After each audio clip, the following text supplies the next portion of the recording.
Mga kondisyon sa Kristohanong pagtubo. Filipos Kapitulo 1 mga bersikulo 9 ug 11. Og kini ang ginaampo ko nga ang inyong gugma magatubo ug labi pagayud sa kaalam ug sa tanan nga pagsabot. Sanglit puno sa mga bunga sa pagkamatarong nga pinaagi kang Hesukristo ngadto sa himaya ug pagdayeg sa Dios. Diin adunay kinabuhi, adunay pagtubo ug pagpamunga. Apan gawas kung kita motubo diha sa grasya, ang atong espirituhanon mahimong mubo, masakiton, walay bunga. Pinaagi lamang sa pagtubo, pinaagi sa pagpamunga nga atong matuman ang katuyuan sa Dios alang kanato. Dinhi niini ang akong amahan mahimaya, si Kristo miingon, aron kamo mamunga og daghan. Juan Kapitulo 15 bersikulo 8. Aron makapamunga og daghan, kinahanglang pahimusla nato ang atong mga pribilehiyo. Kinahanglan natong gamiton ang matag kahigayunan nga gihatag kanato aron makabaton og kusog. Usa ka putli, halangdon nga kinaiya, uban sa tanan nga dagkong mga posibilidad gihatag alang sa matag tawo. Apan adunay daghan nga walay hugot nga pangandoy alang sa ingon nga kinaiya. Dili sila andam nga mobulag sa daotan aron ilang maangkon ang maayo. Ilang giwakli ang pagkabot sa mga panalangin nga mobutang kanila nga mahiuyon sa Dios. Dili sila motubo. Usa sa balaan nga mga plano alang sa pagtubo mao ang paghatag.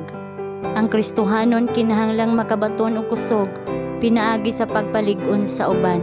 Siya nga nagabisbis pagabisbisan usab sa iyang kaugalingon. Proverbio Kapitulo 11 bersikulo 25. Kini dili lamang usa ka saad, kini usa ka Diosnon nga balaod.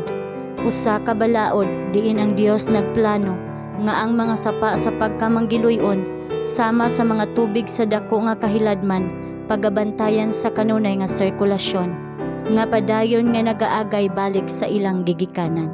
Sa pagtuman niini nga balaod, mao ang sikreto sa espirituhanong pagtubo.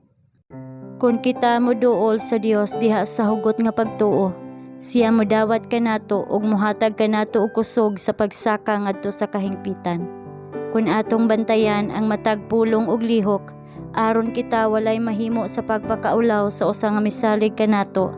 Kung atong pauswagon ang matag kahigayunan nga gihatag kanato, kita motubo ngadto sa bug-os nga gidak-on sa mga lalaki ug mga babayi diha kang Kristo. Mga Kristohanon, gipadayag ba si Kristo dinhi kanato? Gibuhat ba nato ang tanan kutob sa atong mahimo aron makabaton og lawas nga dili daling maluya?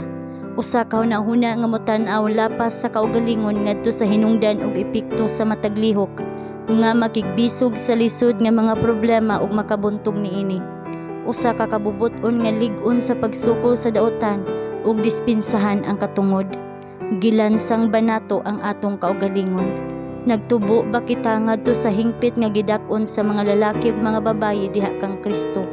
Nangandam sa pag-antos sa katig-a, isip maayong mga sundalo sa cross.